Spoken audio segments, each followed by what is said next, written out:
Welcome back to Investing with Confidence. I am your host, Joshua David. We're having a good time in studio talking about stocks. We're also talking about options, futures, Forex, the leveraged asset classes that the smart money is using. Also, don't forget to subscribe to the podcast wherever you listen to podcasts, but also the Investing with Confidence YouTube show. So, Al, as we get into this third segment here, we've talked a lot about the leveraged assets. We talked about futures. Great opportunity there. Forex, a phenomenal opportunity there because they have leverage.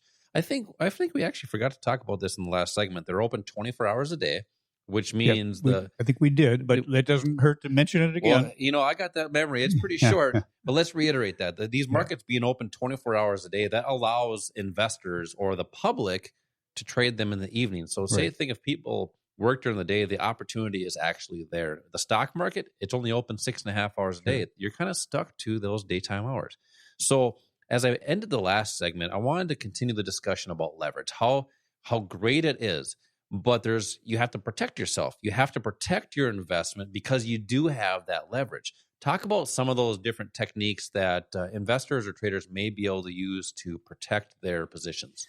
No matter what you are trading or investing, what your style is or what the asset you use, the number one thing that you should consider is protection, risk management. Because to be honest, there is risk in anything that you do, whether it's in the financial markets or just living your life. I mean, every time you cross the street, there is the possibility there's going to be a car, a bus, a motorcycle, a low-flying airplane, something that you don't want to encounter while you're crossing the street.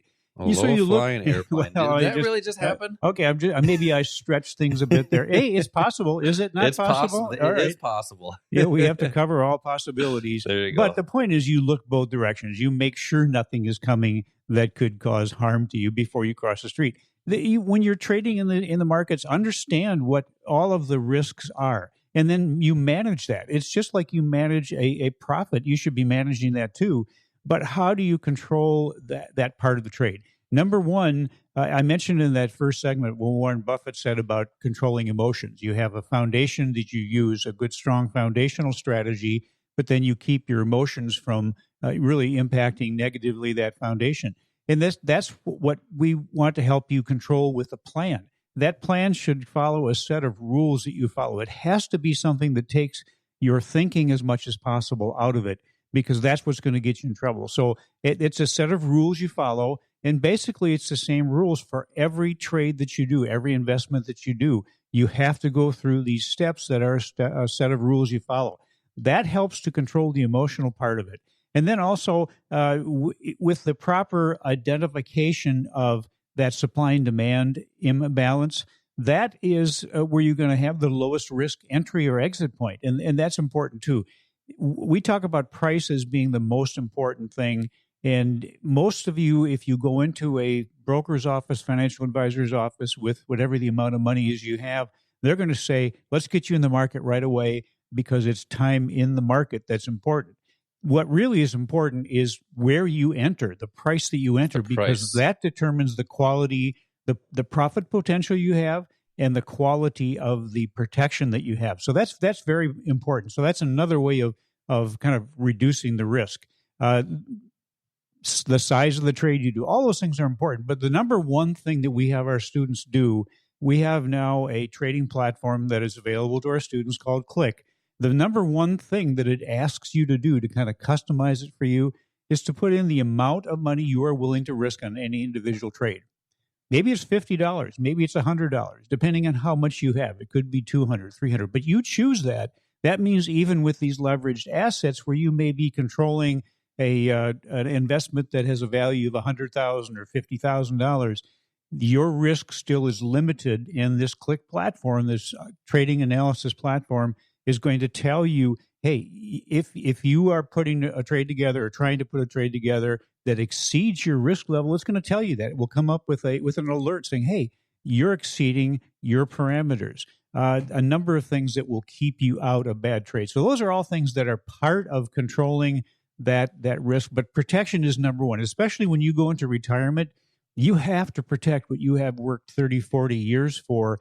When you're 65, 70, 75 years old, it's hard to go out and start a new career. So you want to make sure what you worked hard for stays with you and continues to grow for you during your retirement years. Yeah, I'm really glad you brought that Click platform up, because it's really helped people guide them through their investing decisions. I mean, having a plan, but then sticking to the rules with the to that plan. Really, like I was talking about, having the guardrails when you're bowling. I mean, there's something that's going to keep you out of the gutter. That's going to help you build confidence in your trading and investing. So if you want to learn more about building more confidence in your trading and investing, it takes a little bit of action and learning the different techniques and skills that are needed to do stuff like that. Now, there's one more leveraged asset that we talk about every week, and it's options. Mm-hmm. I mean, think about this. When people have 401ks and IRAs, they're told to, like you talked about, to get in the market as quick as possible, but then they invest everything they have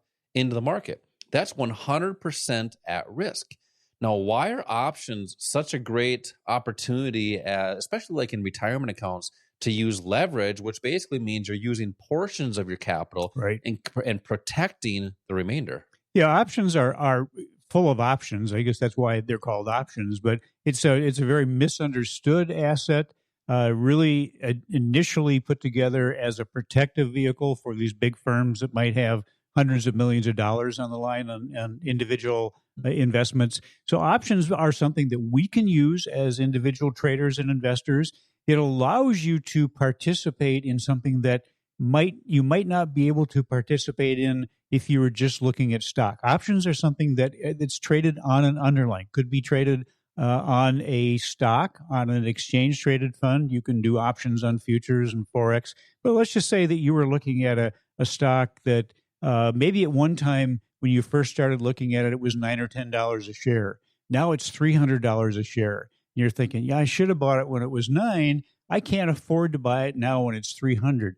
Well, there may be an option that allows you to participate in the movement of the shares for $9 or $10. I mean, there's a number of different options that you can put together. We certainly don't have time to go into all of them on this show, but we do talk more about them in these classes. And we have classes taught by people that are using options on a regular basis, some of whom maybe have worked on the Chicago Board of Options, for example. But options can also be used as protection, like an insurance policy. So you can have, that's another part of that risk management. You can protect your assets. You can participate with a smaller upfront amount.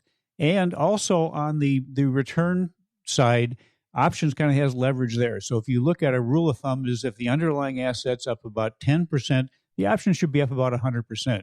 So that allows you to take a small amount. Let's say you're in retirement, as Josh mentioned, you don't want to take all of that retirement money you have and maybe putting that in a risk asset. You can take a small amount of it and still control a larger amount using a leverage like options. And then again, that return potential is very substantial.